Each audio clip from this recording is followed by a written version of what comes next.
공중의 학은 그 정한 시기를 알고, 학은요 정해진 시간 안에 알고 있다.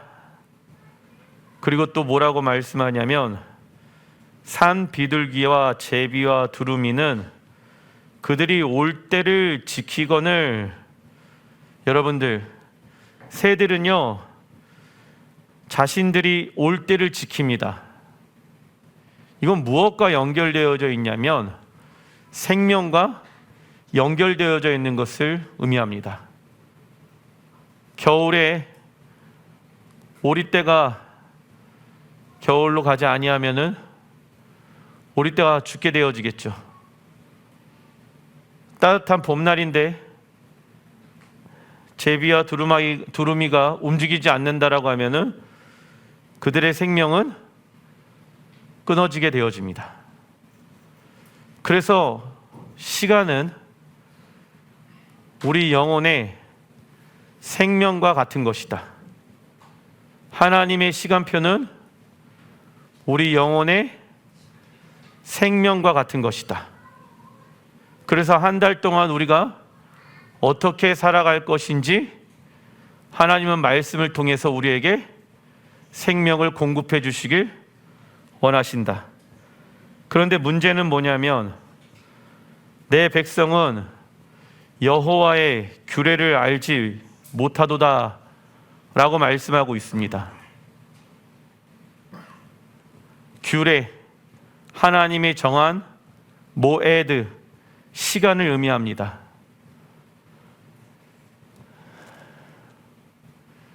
지구는 하나님의 말씀에 의해 다 순종하고 움직이고 있는데 유일하게 불순종하는 영역이 있다.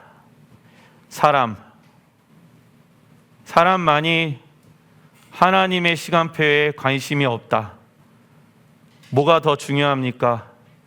내 육체의 시간이 더 중요하다. 내 육체의 힘이 더 중요하다. 그래서 영의 생명을 잃게 되어진다. 성경은 말씀하고 있습니다.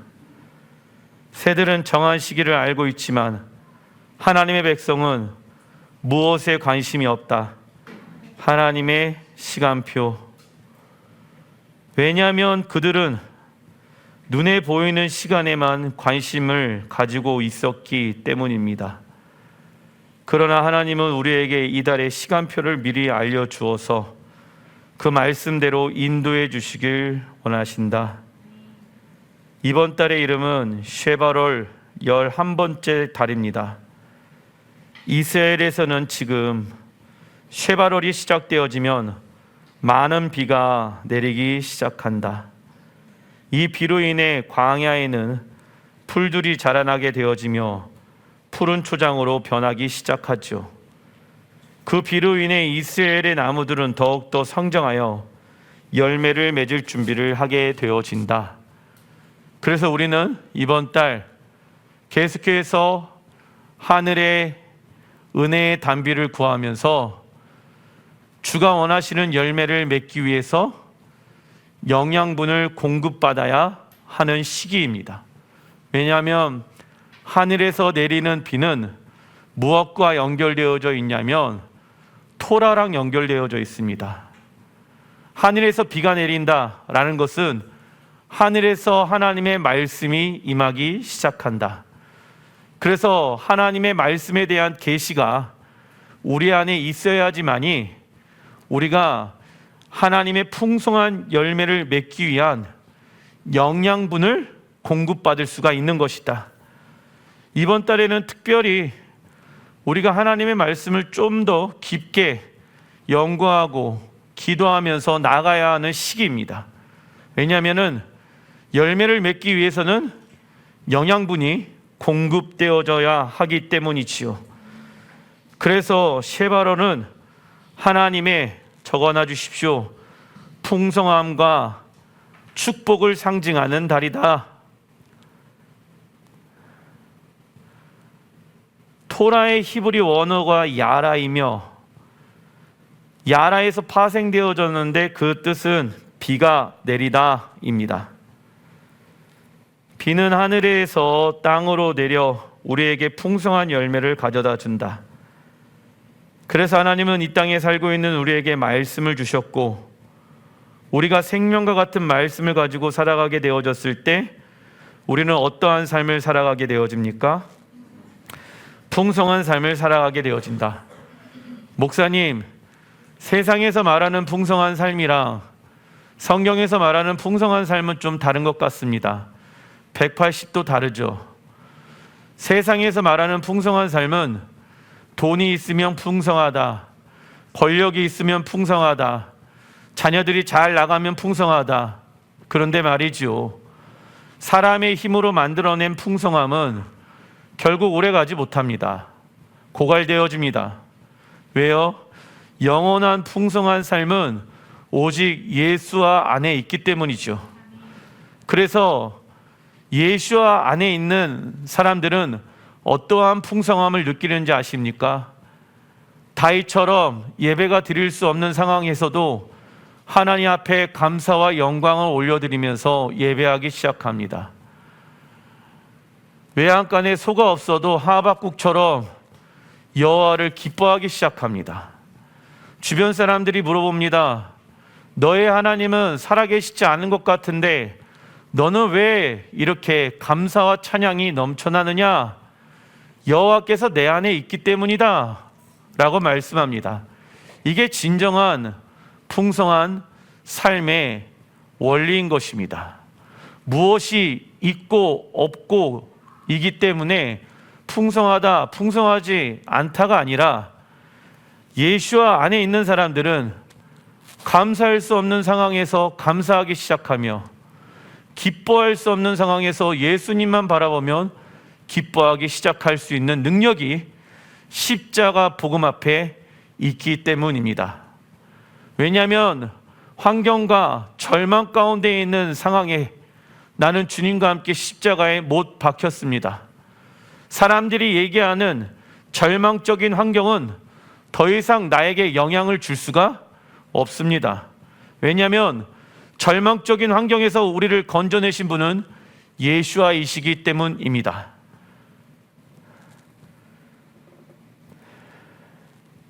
그래서 11월에 히브리 단어를 보게 되어지면 짜딕인데요, 뜻은 의로움입니다. 의로움이란 무엇을 말하냐? 하나님과 깊고 올바른 관계를 말합니다. 의롭다라는 것은 이 사람한테만 사용되어지는 단어이죠. 그래서 하나님 앞에 의로운 사람은 누구인가 라고 했었을 때 하나님과 깊고 올바른 관계를 맺고 있는 사람들. 근데 우리의 힘으로 하나님과 깊고 올바른 관계를 맺을 수가 없습니다. 우리의 종교적 의로움으로 하나님과 깊고 친밀한 관계를 맺을 수가 없습니다. 오직 예수와의 보혈의 공로로 인해 우리는 의로운 자가 될 수 있습니다. 그래서 값없이 주시는 예수와의 십자가의 사랑과 은혜로 말미암아 우리는 의롭게 되어졌다. 이것은 오직 무엇으로 받아들일 수 있습니까? 믿음으로 받아들일 수 있는 것입니다. 우리가 예수와의 십자가로 말미암아 의롭게 되어졌다라고 하면 이제부터 우리의 삶 가운데는 예수와의 의로움이 나타나야 하는 것이다. 그런데 일반 사람들은요, 예수와의 보혈로 의롭게 되어졌다라는 것만 여깁니다. 그 이후에 이제 의로운 삶을 살아내어야 한다. 짜딕 두 번의 짜딕이 나타나야 된다. 예수와의 의로움을 경험하였다라고 하면 우리의 말과 우리의 행동과 우리의 삶이 이제 하나님의 말씀에 의해 살아가는 자가 되어야 한다. 왜? 값없이 주시는 예수와의 십자가의 공로를 경험한 우리가 이제는 육으로 사는 것이 아니라 예수와의 십자가의 은혜로 말미암아 회복되어진 그 자유를 더 이상 내 육체를 위해 사용하는 자가 아니라 주의 말씀에 순종하는 자가 되어야 한다라고 성경은 말씀하고 있기 때문입니다. 이것이 구원받은 자들의 삶의 모습이 되어야 한다. 즉 구원받기 위해 의로운 행실을 행하는 것이 아니라 구원을 받았기 때문에 이제부터 의로운 행실이 나타나야 하는 것을 말하고 있는 것입니다. 그래서 이번 달에 하나님의 말씀에 더욱더 순종하는 여러분들 되시길 바랍니다. 그리고 히브리 숫자 11의 갑은요, 뜻은 지팡이입니다. 지팡이는 두 가지를 의미합니다. 권위와 왕권, 그리고 인도하다라는 의미를 가지고 있지요. 그런데 조심해야 될 것이 무엇이냐면 출애굽기 7장 9절에 바로가 너희에게 이르기를 너희는 이적을 보이라 하거든 너는 아론에게 말하여 너희 지팡이를 들어서 바로 앞에 던지라 하라. 그것이 뱀이 되리라. 바로도 현인들과 마술사를 부르매 그 애굽 요술사들도 그들의 요술로 그와 같이 행하되 아론의 지팡이가 그들의 지팡이를 삼키니라. 모세와 바로와의 싸움에서 이스라엘이 승리할 수 있는 비결은 기적과 이적을 따라가는 것이 아니라 무엇을 따라갔기 때문일까요? 하나님의 말씀입니다. 사단도 권세와 능력을 가지고 있기 때문에 지팡이를 뱀으로 변화시켰죠. 여기에서 우리가 알아야 될 것은 무엇이냐면 마지막 때 적그리스도는 이러한 기적과 능력들을 우리에게 나타낼 것입니다. 마치 바로의 그 요술사들도 기적을 일으켰던 것처럼 믿음이 연약한 사람들이 언제 제일 흔들립니까? 눈에 보이는 것에 흔들리게 되어진다. 그러나 우리는 눈에 보이는 것에 의해 살아가는 자가 아니라 믿음은 오직 의로 말미암아 살리리라. 아멘. 의인은 오직 믿음으로 살아가야 되는 것이고 눈에 보이는 대로 살아가는 것이 아닙니다. 그러면 하나님의 말씀에 순종하니까 그 거짓의 요술들의 지팡이를 하나님의 지팡이가 이기게 되어집니다. 이 전쟁에서 승리하기 위해서는 아론의 지팡이를 들어서 바로왕 앞에 던지는 순종이 필요하다. 그래서 우리의 순종이 우리의 이성과 경험을 뛰어넘어야 한다. 그러나 진리를 모르는 사람들은 기적과 이적을 쫓아가서 미혹의 영에 사로잡힐 수도 있다. 레위기 19장 23절에 하나님이 이번 달에 하라고 하시는 것이 있습니다. 너희가 그 땅에 들어가 약속의 땅에 들어가 각종 과목을 심거늘. 하나님은 이스라엘 백성들이 약속의 땅에 들어가게 되어지면 나무를 심으라고 말합니다. 그래서 이스라엘의 식무기를 투빗 쉐밧이라고 하며 쉐바월 15일 태양력으로 26년 2월 2일입니다. 이날 이스라엘에서 제일 많이 심는 나무가 무슨 나무일까요? 아몬드 나무입니다. 그 이유는 겨울이 지나가고 봄이 오기 전에 제일 먼저 피는 꽃이 아몬드 나무꽃이기 때문입니다. 그래서 다른 식물들을 겨울잠에서 깨우는 나무가 아몬드 나무이다. 이번 달 하나님은 우리의 삶 가운데 영적으로 겨울과 같은 시간들을 보내고 있다라고 하면 영적인 봄과 같은 시간으로 초청하고 계신다. 우리는 영적으로 잠들어 있는 영혼들을 깨우는 이번 달에 무슨 역할을 감당해야 합니까? 파수꾼의 역할입니다. 옆에 있는 영혼이 잠들고 있습니까? 하나님의 말씀을 듣기는 듣지만은 세상의 향락과 걱정과 근심으로 인해서 하나님의 말씀에 자라나지 못하고 있는 심령들이 내 주변에 있습니까? 그러면 하나님은 우리에게 뭐라고 말씀하시냐면 너가 그 영혼들을 깨우는 파수꾼의 역할을 감당하라. 그래서 여러분들 아몬드 나무의 열매를 보게 되어지면은 사람의 이 눈 모양처럼 생겨져 있죠. 깨어 있어라. 지켜보고 있어라 라고 말씀하는 것입니다. 아몬드의 히브리 원어를 보니까 샤케드이며 뜻은요, 흔들어 깨우다 입니다. 그래서 예레미야는 겨울잠을 자고 있는 이스라엘 백성들을 흔들어 깨우는 역할을 감당한 것처럼 우리 또한 우리의 가정, 직장, 교회, 나라, 열방 가운데 잠자고 있는 영혼들을 흔들어 깨우는 역할을 감당하라고 말씀하십니다. 예레미야 1장 11절, 내가 무엇을 보느냐? 예레미야가 내가 답하길, 살구나무, 여기에서 살구나무라고 번역이 되어져 있는데 우리나라에서는 아몬드 나무가 없었기 때문에 아몬드 나무랑 가장 비슷한 살구나무로 번역되어졌습니다. 번역의 오류이지요. 아몬드 나무 가지를 보고 있습니다. 여호와께서 내게 말씀하시길, 내가 잘 보았다.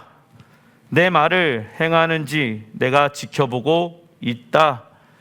하나님은 예레미야가 아몬드 나무의 언약을 믿는다라고 하면은 그가 하나님의 말씀에 순종하는지 아니하는지, 불순종하는지를 지켜보고 계신다고 말씀하신다. 지켜보고 계신다라는 것은 하나님이 우리를 감시하는 의미가 아니라, 적어놔 주십시오, 지켜보호하신다 라는 의미를 가지고 있습니다. 이는 마치 부모가 자녀들을 지켜보고 있지만은 왜 지켜보고 있습니까? 혹시나 어려움을 당하게 되어졌을 때 그 아이를 보호해 주기 위해 지켜보고 있는 것입니다. 그래서 셰바럴에 하나님은 우리를 지켜 보호하시고 행하시는 것을 보시는 달이다. 그럼 하나님이 지켜보고 계시면은 우리의 일거수일투족을 조심해야 되겠죠. 잠자고 있는 사람들처럼 똑같이 우리의 영혼이 언제 잠들게 되어집니까? 세상의 것들을 취하게 되어졌을 때, 술 취함과 방탕함과 음란함 가운데 있게 되어지면 우리의 영혼은 잠들게 되어져 있다. 그래서 이번 달에는 더욱더 깨어 있어야 된다. 깨어 있어야 된다. 주님 말씀하시는 거예요. 그래야지 너희의 가정에, 직장에, 교회에 계속해서 풍성한 열매를 맺기 위한 영양분들이 공급되어질 수 있다. 근데 사단은 이번 달에 계속 영혼들을 잠들게끔 하려고 하고 있다. 우리가 불순종하게 되어졌을 때 우리는 하나님의 보호하심을 경험할 수 없습니다. 불순종이란 하나님의 음성을 흘려듣는 것이지요. 따라서 우리의 영혼이 깨어 있을 수 있는 방법은 무엇을 선택하는 것입니까? 하나님의 가르침을 선택하는 거예요. 하나님이 원하시는 것이 무엇입니까? 계속 주님께 물어보는 거예요. 어떤 사람들은 십자가를 짊어매는 것을 고통이라고 여기는 사람들이 있습니다. 물론 쉽지 않죠. 어렵죠. 고통일 수도 있습니다. 그러나 그 고통 뒤에는 무엇이 따라옵니까? 영광이 따라옵니다. 십자가가 없는 영광은 영광이 아닙니다. 그건 허구입니다. 십자가가 없는데 잘 살아요? 그건 허구입니다. 십자가가 없는데 잘 나가요? 그거는 허구입니다. 십자가가 없는데 인생이 술술 잘 풀려요? 그건 허구입니다. 십자가 없는 삶은 인생 낭비하는 겁니다. 십자가만이 우리에게 영광이 되어질 수 있습니다. 그래서 그걸 큰 숙제라고 여기시면 안 됩니다. 주의 영광에 내가 동참한다. 그런데 자꾸 내 육신이 십자가를 짊어매지 않게끔 하려고 하는 내 자존심, 내 생각, 육체의 반응들이 있다라는 것입니다. 그런 거를 날마다 복종시키는 거예요. 왜요? 그렇지 않으면 영혼이 잠들게 되어집니다. 영혼이 잠들게 되어지면은 열매를 맺을 수 있습니까? 없죠. 봄에, 여름에, 가을이 되어야 열매를 맺는데 영혼이 잠들어져 있어요. 그러면 열매를 맺을 수가 없습니다. 내 신앙은 왜 지금 자라나지 않고 있는가?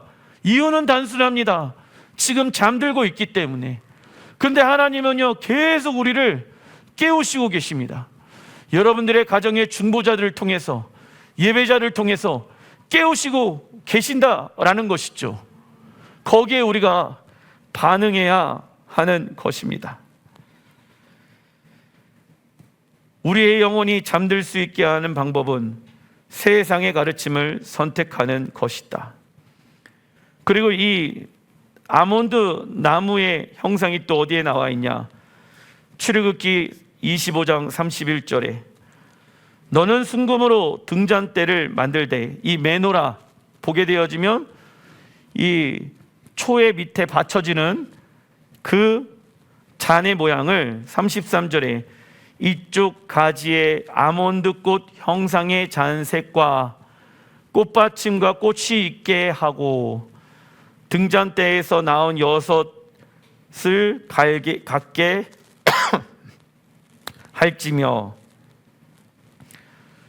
하나님은 이스라엘 백성들을 출애굽시키고 나서 시내산으로 인도하여 결혼 언약을 맺으시고 성막 건축 명령을 말씀하십니다. 하늘에 거하시는 하나님께서 이 땅에 거하시는 곳에 건축하라고 명령하시는 이유는 우리와 무엇하기 위함입니까? 함께 살기 위함입니다. 굉장히 중요한 메시지이죠. 하나님은 우리와 함께 살길 갈망하신다. 그래서 신랑 예수와께서 이 땅 가운데 재림하시는 이유 중에 하나가 무엇입니까? 신부인 우리와 영원히 함께 살기 위함인 것입니다. 그리고 성소 안에는 비추는 등대인 메노라를 만드는 방법을 말씀하시는데 잔의 모양을 아몬드 꽃 형상으로 만들라고 말씀하십니다. 아까 말씀드렸죠? 아몬드 꽃은 무엇을 상징합니까? 깨우다. 적어놔 주십시오. 메노라는 어두운 세상을 하나님의 영광으로 비추게 하는 도구이다. 하나님의 영광을 비추게 하는 도구가 메노라인 것이죠. 그래서 예수와의 재림의 때에 하늘의 영광이 예루살렘에 임하게 되어집니다. 그때 어떠한 일들이 일어나냐? 요한계시록 21장 23절에 그 성 예루살렘은 해나 달의 비침이 쓸데없으니 이는 하나님의 영광이 비치고 어린 양이 그 등불이 되심이라. 아멘. 예수께서 다시 오시면 어린 양이 등불이 되어지고 천년왕국이 시작되어지며 예루살렘은 하나님의 영광으로 충만하게 될 것이라고 말씀하십니다. 그리고 이사야 60장 1절에 일어나라 빛을 발하라 이는 내 빛이 이르렀고 여호와의 영광이 내 위에 임하였음이니라. 나라들은 내 빛으로 왕들은 비치는 내 광명으로 나오리라. 아멘. 예루살렘의 빛으로 모든 어둠들을 내어 쫓고 온 세상을 환하게 비추실 것입니다.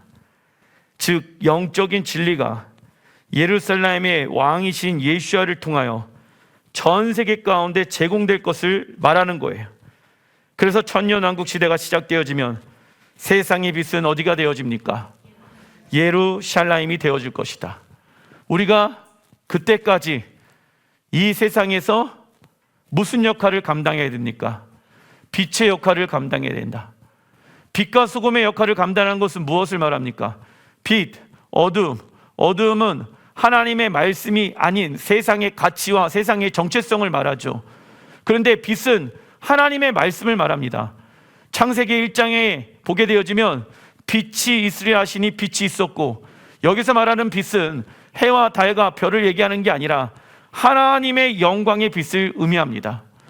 그래서 하나님의 영광의 빛을 우리의 삶 가운데 비추기 위해서는 이 땅을 만드신 하나님의 말씀이 우리 안에 있어야지만이 어둠과 빛을 구별할 수 있으며, 이 세상에서, 가정에서, 직장에서, 어두운 환경에서 빛의 역할을 감당할 수 있는 것입니다. 그래서 어둠의 생각을 쫓아가면 안 되는 거예요. 육신의 생각을 쫓아가면 안 되는 거예요. 빛 대신 하나님의 말씀을 쫓아가야 되는 것입니다. 그래야지 여러분들의 가정에 그 어둠 가운데 있는 영혼들이 주님께 나올 수가 있는 것입니다. 여러분들, 죄인들도 문제이죠. 하지만 하나님은 그 죄인들과 함께 살고 있는 의로운 자들을 찾고 계십니다. 의로운 자들의 기도를 통해, 의로운 자들의 순종함을 통해 어둠에 있는 죄인들이 주님께 나오길 원하시는 것이죠. 그래서 예수야를 믿고 있는 우리가 하나님 앞에 깨어 있어야 한다. 너희들이 그 영혼들을 구원할 수 있는 통로가 되어줄 수 있다라고 말씀하고 계십니다. 큰 산번 하나님께서 이번 달 쓰시는 지파의 이름은 아셀 지파의 달입니다. 창세기 49장 20절, 아셀에게서는 나는 먹을 것은 기름진 것이라 그가 왕의 식탁을 차리리로다. 아멘. 하나님은 이번 달 우리에게 기름진 것과 왕의 식탁에 앉아 영양분과 생명을 주시길 원하신다. 그렇다면 왕의 식탁은 무엇을 의미합니까? 읽어보겠습니다. 하나님께서 우리에게 생명과 풍성한 삶을 주시기 위해 아들 예수야를 주신 것에 대한 계시를 보여주고 있는 것입니다. 아멘. 그래서 샤밧 때가 되어지면 왜 매주마다 우리가 왕의 식탁 앞으로 들어가는지 아십니까? 예수야의 피와 예수야의 살만이 우리에게 영원한 생명을, 우리에게 풍성한 삶을 주기 때문입니다.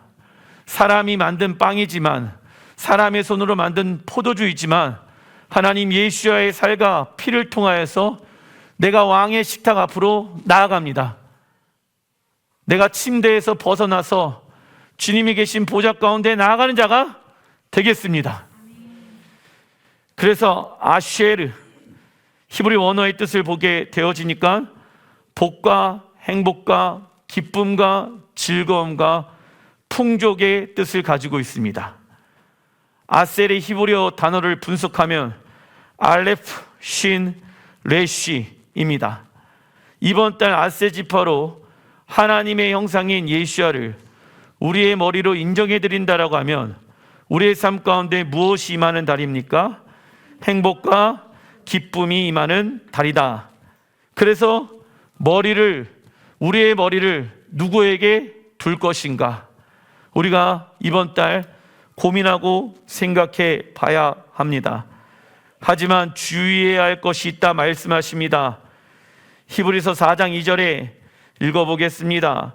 그들과 같이 우리도 복음 전함을 받은 자이나 들은 바 그 말씀이 그들에게 유익하지 못한 것은 듣는 자가 믿음과 결부시키지 아니함이리라. 하나님은 이번 달 우리에게 예수야를 통해서 행복과 기쁨을 주시길 원하시는데 문제는 무엇입니까? 그들에게 유익하지 못한 것은 듣는 자가 무엇으로 결부시키지 않았다. 믿음과 결부시키지 않았기 때문에 행복과 기쁨을 경험할 수가 없게 되어진다. 나랑 상관이 없는 말씀으로 여기게 되어진다라는 것이죠. 그러나 하나님은 여러분들에게 행복을 주시길 원하시고 기쁨을 주시길 원하십니다. 우리 현아가 이제 미용을 하면서 교회 나가는 문제에 대고 기도 제목을 이야기를 합니다. 현아야, 하나님께서 환경의 문을 여실 때가 있다. 반대로 하나님께서 환경의 문을 닫으실 때가 있다. 그때 너가 해야 될 것은 이제는 하나님 환경의 문을 열어주십시오라고 기도하면서 내가 할 수 있는 순종이 필요하다. 그래서 나을 수 있게끔 노력하고 하나님 앞에 시간을 내어드리면서 돌파해봐라. 그러면서 너무 많은 어떠한 욕심을 부리지 말고 너를 딸처럼 여기면서 잘 가르쳐 줄 수 있는 사람을 하나님 앞에 구해라. 유행, 최신식 이런 거 따라가지 말아라. 왜냐하면 사람마다 다 속도가 있기 때문에 기본기를 잘 하고 나서 너를 잘 양육해 줄 수 있는 사람을 하나님 앞에 보내달라고 해라. 그러니까 그런 사람을 실제로 또 하나님 보내주셨어요. 믿음으로 받아들이는 것이죠. 그런데 그렇게 하지 않고 그냥 믿음으로 결부시키지 않고 내가 원하는 뜻으로 나가게 되어지잖아요. 그러면은 우리는 하나님이 우리에게 주시고자 하는 복을 경험할 수가 없는 것입니다. 월삭의 축복의 메시지를 듣는 자가 자신의 믿음과 결부시키지 않는다라고 하면 아무런 소용이 없게 되어진다. 누가복음 2장 36절에 아셀 지파가 나옵니다. 아셀 지파 바누엘의 딸 안나라 하는 선지자가 있어 나이가 매우 많더라. 과부가 되고 84세가 되었더라. 이 사람이 성전을 떠나지 아니하고 주야로 금식하며 기도함으로 섬기더니 안나 선지자가는 결혼 후 불과 7년 만에 남편을 잃게 되어집니다. 그리고 84년 동안 과부로 살았는데 그 당시 84년 동안 과부로 산다는 것은 사회적 보호막이 없는 고통과 외로움을 의미한다. 그러나 그녀는 슬픔에 자기 연민에 하나님 나에게 왜 좋은 남편을 주지 않았습니까? 라는 불평불만에 함몰되지 않았다. 굉장히 중요하죠. 자기 연민에 빠지지 않았다. 하나님은 왜 저 사람에게는 좋은 남편을 주었는데 나는 왜 단명하는 남편을 주어갖고 나를 하나님 왜 84년 동안 과부로 살게 하십니까? 여러 가지 하나님을 향하여 어려운 마음이 있지 않겠습니까? 그런데 그녀가 그 자기 연민에 함몰되지 않았었던 이유 중에 하나가 어디에 집중하고 있습니까? 이 사람이 무엇을 떠나지 아니하고, 이게 굉장히 중요합니다. 성전을 떠나지 아니하였다. 적어놔 주십시오. 그녀가 함몰되지 않았었던 이유는 교회 공동체를 떠나지 않았다 말합니다. 어려움이 생겨요. 내가 감당할 수 없는 지침이, 환경이 내 앞에 펼쳐져요. 그때 세상에서 답을 찾을 수 있다라고 하면 세상에서 찾겠지요. 그런데 우리의 모든 문제는 다 하나님께 달려 있습니다. 그래서 교회 공동체 떠나지 아니하였다. 왜? 교회 공동체 가니까 성경 중심, 예배 중심, 말씀 중심, 생각과 마음이 계속 돌이키는 거예요. 원망하고 싶은데, 하나님을 향하여 원망하고 싶은데, 그러면은 내 영혼이 잠들게 되어진다. 그러면은 내 영혼이 피곤해진다. 내가 하나님을 경외해야 된다. 내가 이 영역을 기도로 돌파해야 된다. 나의 소망함은 하나님의 나라에 있다. 남편에게 있지 않다. 계속 자신의 어려운 문제를 하나님의 말씀으로 대체하고 있는 삶.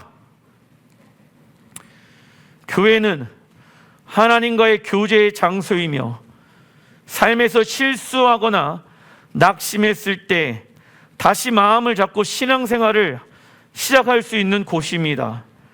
그리고 교회는 성도들과의 교제를 통하여 서로 격려하고 기도의 줄을 함께 붙잡을 때에 영적인 공격으로부터 자신을 보호할 수 있다. 또한 예배와 말씀을 통하여 영적 양식을 꾸준히 공급받음으로써 신앙이 변질되지 않도록 우리를 붙들어 줍니다. 그리고 공동체 안에서 권면과 격려를 통하여, 여러분들 선지자잖아요. 영적인 나태함을 가지면 됩니까? 안 됩니까? 안 되는 거야. 왜? 하나님이 나를 선지자로 세우셨는데 내가 자기 연민에 빠져 있고 육체의 생각에 사로잡혀 있으면 하나님이 나에게 맡겨놓은 영혼들이 잠들게 되어진다. 내 영혼이 이러면 안 된다. 내 영혼이 깨어 있어야 된다.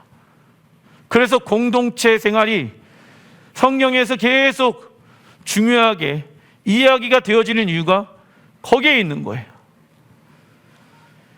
그래서 교회 공동체를 떠나지 않는 행위는 일종의 영적 훈련인 것입니다.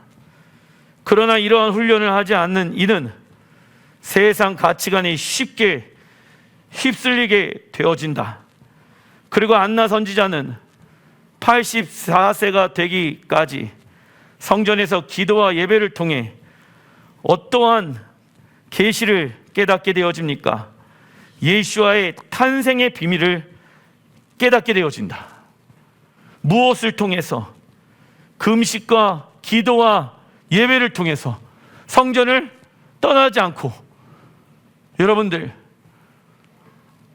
84년 동안 과부로 살다가 딱 한 번 예수와에 대한 그 계시가 풀어지기 시작하는 거예요. 얼마나 초라한 선지자로 안나 선지자가 살았는지 모릅니다. 신앙이 어린 사람들이 지나가면서 하나님이 정말 살아계신다라고 하면 당신이 어떠한 죄를 범했길래 남편을 그렇게 일찍 죽게 합니까? 여러 가지 비난과 여러 가지 저주와 여러 가지 속상한 말들을 얼마나 많이 들었겠습니까? 그런데 안나 선지자는 무엇을 멈추지 않았습니까? 기도와 예배와 금식을 멈추지 않았다. 그래서 무엇을 깨닫게 되어집니까? 예수님께서 곧 오시는구나. 그래서 안나 선지자는 무엇을 믿었습니까? 예루살렘에 예수님께서 빛으로 오시는구나. 이스라엘 백성들이여, 빛 대신 예수아가 오신다. 깨어 일어날지어다. 무슨 역할을 감당합니까? 파수꾼의 역할을 감당한 거야, 안나 선지자가. 그래서 예수아의 초림을 맞이한 몇이 안 되어지는 사람 중에 한 사람으로 꼽히게 되어진다. 사람들은 안나 선지자에 별로 관심이 없습니다. 그런데 안나 선지자는 하나님 앞에 딱 한 가지를 이루어냈다. 예수와의 초림의 길을 준비한 자. 그의 인생을 봤었을 때는 저주이고 슬픔이고 아픔이었지만 그의 인생 제일 잘한 게 깨어 기도하고 예수와의 초림의 길을 준비한 거예요. 우리 또한 기도와 예배를 통해 예수와의 재림의 길을 준비하는 두 번째 안나 선지자가 되어야 합니다. 그런데 하나님을 섬기고 믿는 데 있어서 안나 선지자처럼 우리를 방해하는 영역들이 있겠죠. 남편의 문제, 아내의 문제, 그리고 또 직장의 문제, 자녀들의 문제가 있을 수 있습니다. 근데 거기에서 더 이상 답이 나오지 않아요. 그 안에 집중하면 답이 나오지 않아요. 기도와 예배와 말씀을 통해 돌파해야 됩니다. 그래야 길이 열려요. 그러지 아니하면 하나님을 향한 불신을 갖게 되어지고 그 결과 불순종의 열매를 맺게 되어지고, 그래서 이 땅에서 그냥 살다가 아무런 빚도 없이 주님 앞에 서게 되어지는 불상사가 일어날 수도 있다라는 것이죠. 그녀는 화려한 조명을 받지 못했지만 결정적인 순간에 하나님의 역사를 증언하는 인물이 되어졌습니다. 그래서 하나님은 마지막 때 안나 선지자와 같이 예수와의 재림을 위해 기도하는 파수꾼을 찾고 계신다. 하지만 우리가 받는 가장 치명적인 유혹 중에 하나는 무엇입니까? 중단입니다. 우리 안에 있는 뒤로 물러나려는 성향들, 단념하려는 성향들, 포기하고 싶은 성향들, 우리를 괴롭히고 있죠. 안나 선지자도 얼마나 많이 괴롭힘을 당했겠습니까? 84년 동안 남편 없이 기도만 했어요. 얼마나 주변에서 뭐라고 많이 했겠습니까? 기도만 하면 밥이 나오냐? 기도하면 남편이 나오냐? 죽었던 남편이 살아나냐? 저주를 합니다. 누가요? 믿고 있는 자들이, 하나님을 믿고 있는 자들이 저주한다 이거예요. 근데 그 사람들 말에 귀를 기울일 필요가 없다. 파수꾼은요, 하나님의 음성에만 귀를 기울인다. 그런데 싸워야 되는 거예요. 영적 전쟁해야 되는 거예요. 그 사람들의 말이 내 마음 가운데 심겨지지 않도록 예수의 이름으로 그 영역들을 제거해야 됩니다. 이건 우리가 해야 될 영역이에요. 포기하고 싶은 성향, 뒤로 물러서고 싶은 성향, 전진하지 못하게 하는 것들, 우리는 그 마음들을 싸워야 합니다. 그리고 우리는 종종 이 세상에서 속한 것들에 관심을 쏟으면 안 되는 것이죠. 큰 4번, 성경에서 나오는 이번 달 사건들입니다.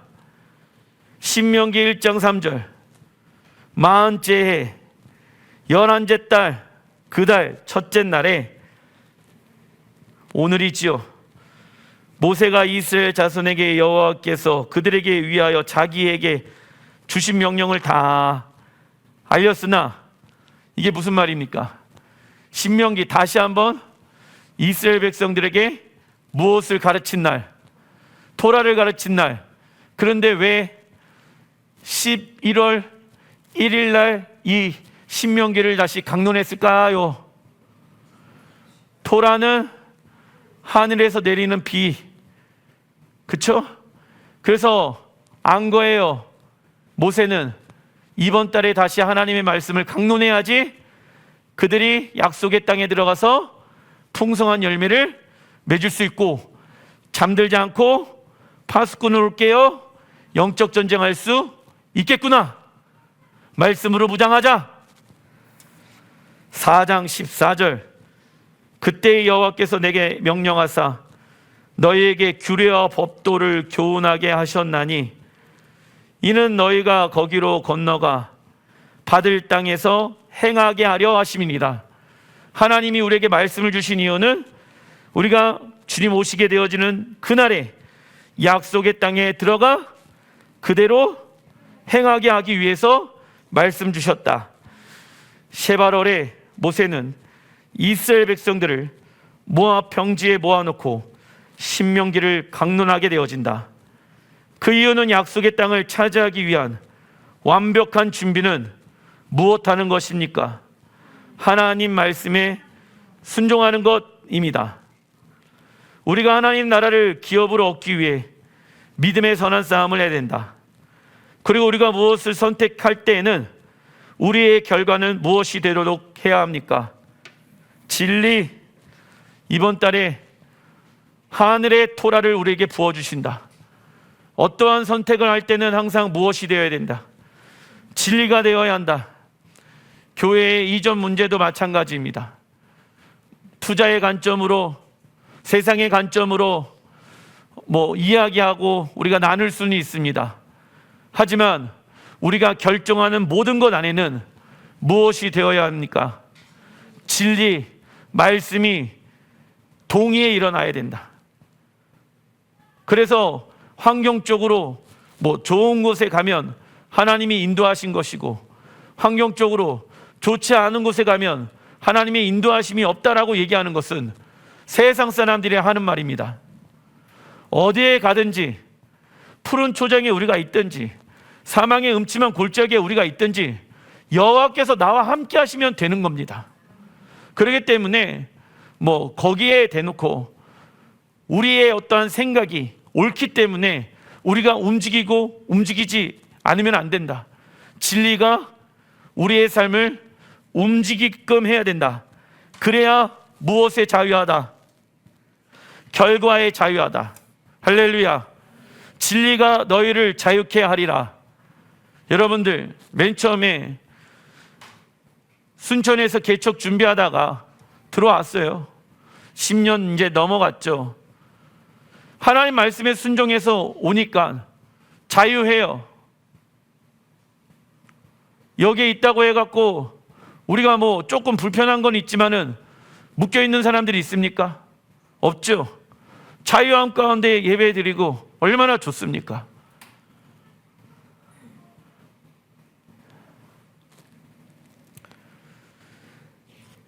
스가랴 1장 7절에 다리오 왕 제2년 11째 달 곧 스바월 24일에 여호와의 말씀이 스가랴에게 임한지라.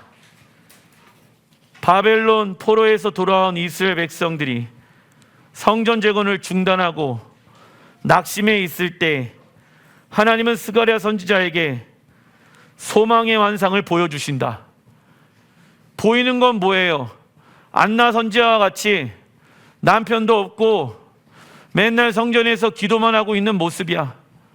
믿음이 없는 사람들이 보았을 때는 절망 같죠. 그런데 지금 스가랴가 눈에 보이는 환경도 절망적인 상황이야. 하나님의 은혜로 바벨론에서 돌아오기는 했는데 성전 재건이 늦춰지고 있는 거야. 그 이유 중에 하나가 뭔지 아십니까? 예루살렘에 돌아왔는데 자기네 집이 없는 거야. 그러니까 사람들이 성전을 짓기보다는 자기의 집을 짓는데 우선순위를 두기 시작하더라.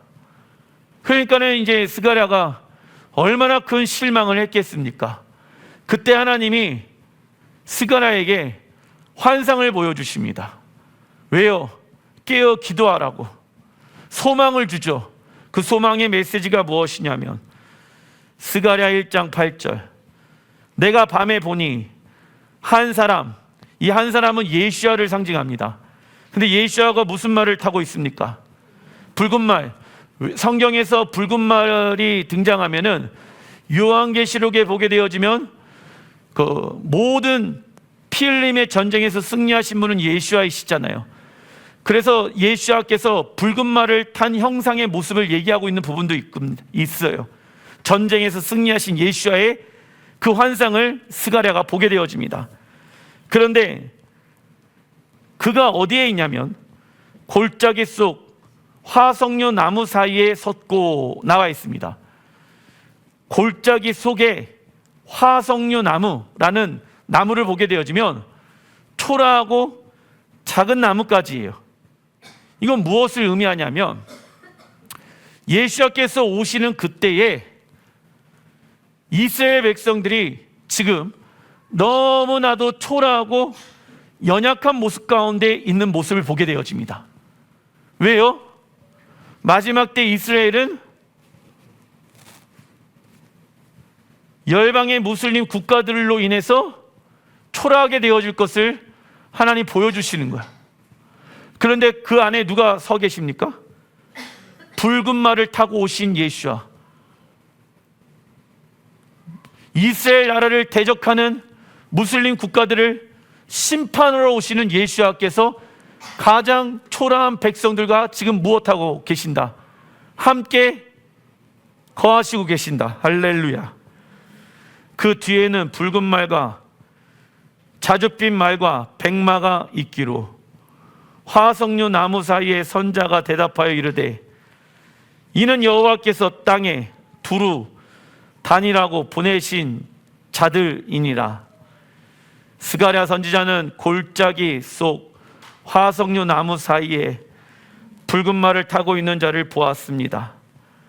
우선 화석류 나무는 초라하게 생긴 나무 중에 하나이지요. 그리고 초라한 나무 이스라엘과 붉은 말을 타고 있는 자가 나타납니다. 성경에서 붉은 말은 전쟁에 승리하신 예수야를 상징한다. 즉 읽어보겠습니다. 예수야와 함께 하고 있는 이스라엘 백성들은 더 이상 초라한 백성들의 모습이 아닌 것입니다. 아멘. 이스라엘 백성들이 무슬림의 핍박과 고통과 전 세계 반유대주의로 인해서 너무나도 초라한 모습처럼 보일 수 있겠으나 그 초라한 이스라엘 백성들과 누가 함께 거하신다? 예수와께서 붉은 말을 타고 함께 거하실 것이다. 우리 또한 환경적으로 초라한 상황에 놓일 수 있다. 그러나 진짜 초라한 것은 우리의 삶 가운데 누가 계시지 않는 것입니까? 예수와께서 계시지 않는 것이다. 그래서 예수와가 없는 삶, 십자가가 없는 삶, 우리가 부러워할 필요가 전혀 없다. 부러워하지 마세요, 제발. 저는 그 사람들이 불쌍하지 부럽지가 않습니다. 아무리 성공하더라도 그 뒤에 예수와가 없는데 그 성공의 영광이 얼마나 오래 갈 수 있겠습니까? 자식들이 좋은 대학 나오고 좋은 직장 가요. 근데 그 자식에 예수와가 없어요. 얼마나 불쌍합니까? 왜요? 그의 인생 그가 책임져야 되는 건 아니겠습니까? 예수와가 없고 십자가가 없는 삶이 어떻게 영광이라고 이야기할 수 있겠습니까? 스가랴 1장 16절에 그래서 스가랴에게 하나님 말씀하십니다. 예루살렘 위에 먹줄을 쳐 지리라. 만군의 여호와의 말씀이라. 먹줄 무엇입니까? 다림줄을 쳐라. 왜? 하나님의 진리의 말씀이 예루살렘으로부터 다시 선포하게 되어질 것이다. 어둠과 빛이 무엇인지 예수의 재림을 통해서 내가 이 땅에 비추어낼 것이다.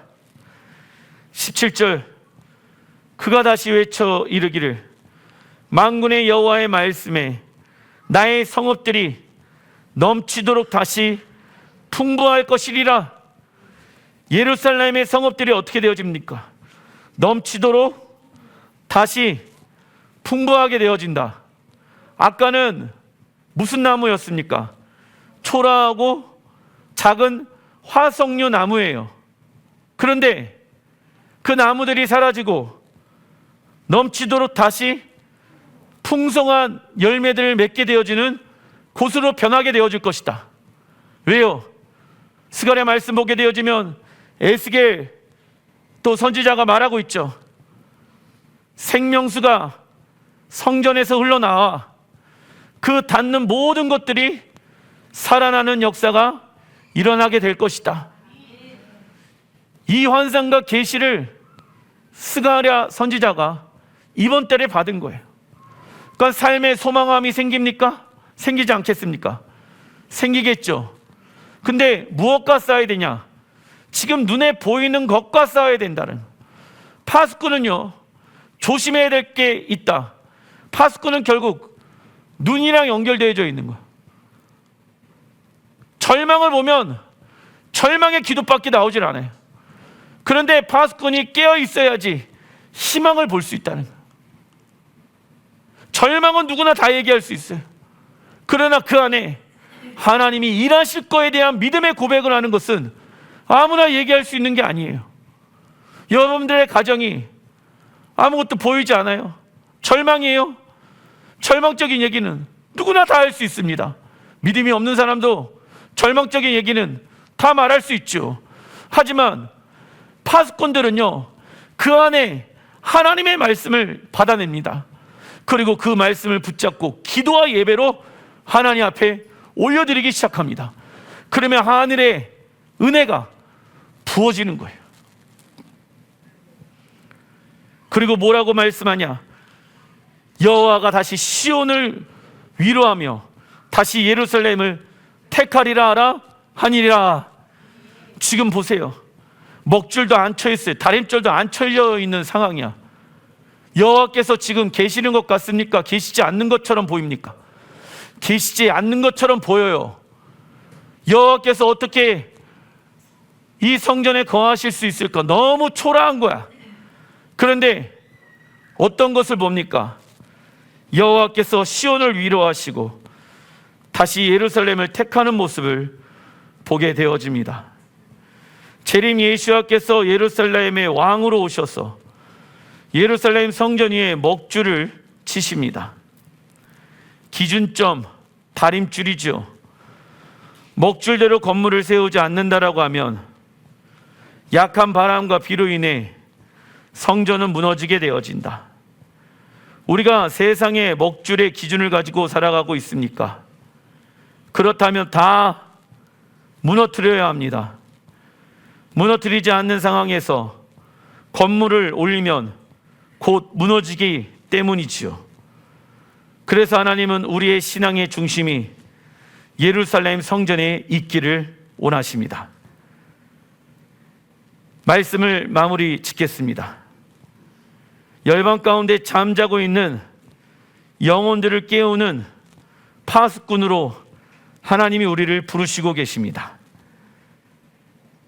그래서 한 알의 밀알이 심겨져야지 열매를 맺을 수 있는 것처럼 여러분들의 기도가 한 알의 밀알이 되길 원하신다. 깨어 있으시길 주의 이름으로 축원드립니다. 눈물로, 기도로 하나님 앞에 심어야 한다. 그런데 문제는 하나님, 내 눈에 눈물이 나오지 않습니다.